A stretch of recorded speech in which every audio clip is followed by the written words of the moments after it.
We're going to begin this evening with a little exercise that I know we've done before, but it always bears repeating. I want you to repeat after me.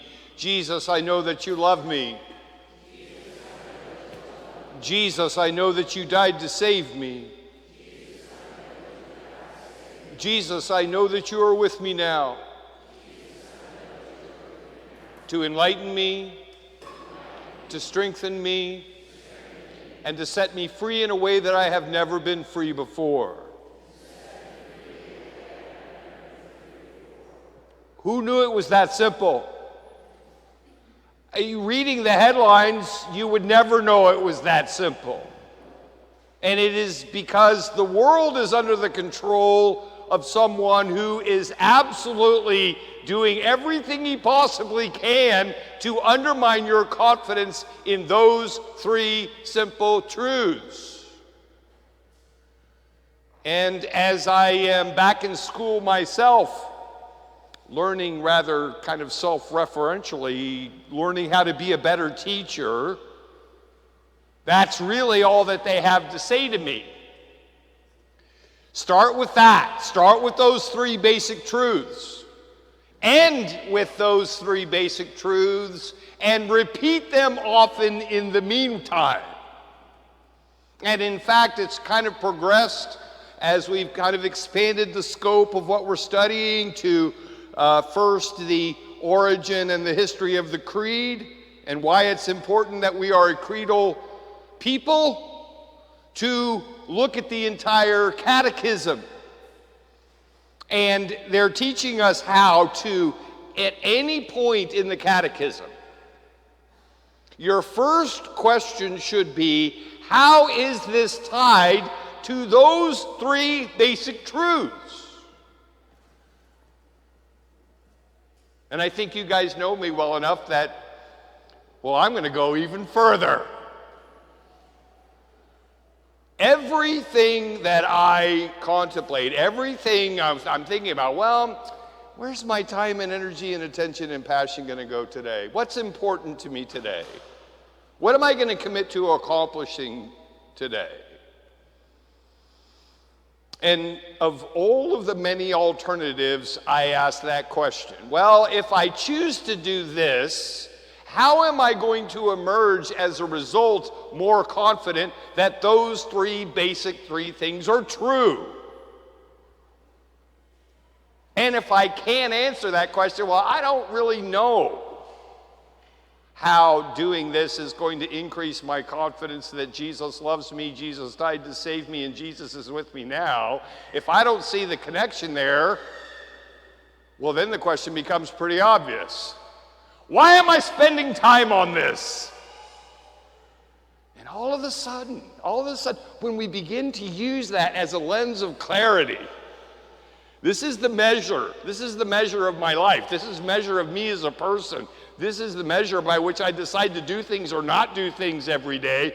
All of a sudden, a day that seemed overwhelming suddenly became very simple.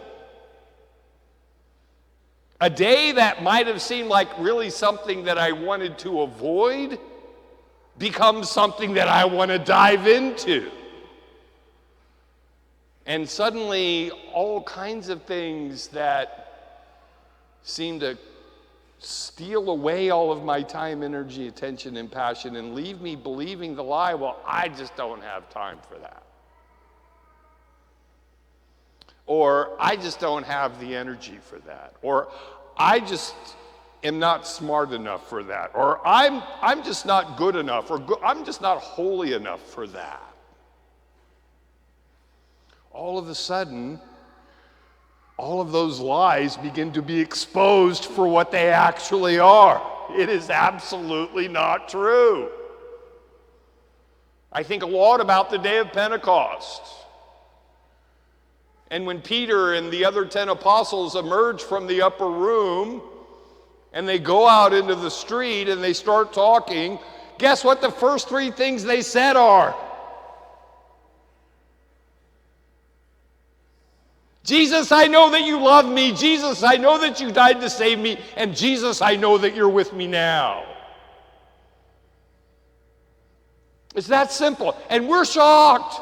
We're like, they baptized 3,000 people that day? That's amazing. It's the world's shortest OCIA. It's incredible. I can't even imagine accomplishing that.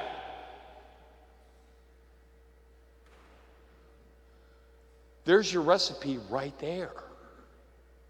Right there. And forget about the world out there for just a second. Where does my confidence come from? Where does my strength come from? Where does my joy come from? Where does my integrity come from? Where does my dignity come from? Where does the sense of purpose and meaning and direction in my life come from? How do I know I'm such a good person? Well, you begin to realize that I have no inherent integrity, dignity. I have no inherent meaning and direction and purpose in my life. But when I live my life in union with Christ, I never suffer doubt again. I never suffer hopelessness again. I never suffer despair again. It happened again last night. I was talking to my best friend. We were talking about Pope Francis. We were talking about handling the abuse crisis. And she was asking me, she said, does this cause you a crisis of faith? And I think she was a little surprised at how animated I got at that point. Because I said it absolutely does not cause a crisis of faith for me. Because even though the whole thing seems like a great mystery, like a great unsolvable problem, there is zero doubt in my mind that when Jesus was hanging on the cross, he had all of these things in his mind. He has already taken everything, all of this into the depths of his sacred heart. And he tells us, everyone, I know what you're going to encounter in this world. I know what you're going to endure in this world. And most importantly, I know that if you were left on your own, there would be nothing you could do about it. And that's why I'm up here. So that no matter what you encounter in the world, you will always have recourse to me. There will be no question in your life that remains unanswered. There will be no wound in your life that remains unhealed. There will be no problem in your life that remains unsolved. There will be no conflict in your life that is not ultimately resolved. And again, not because of anything that you will say or do, but because of what I have said and done on your behalf.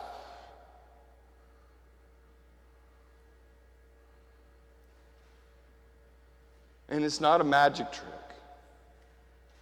I'll be the first to admit that the challenge of that conversion, that the challenge of that surrender to Christ in life is not a simple matter. It has been the work of years in my life. And daily I am confronted with the fact that there is still part of me that is waiting. There's part of me that is still waiting to be converted. There is part of me that is still shrouded in darkness and is waiting for the light of Christ.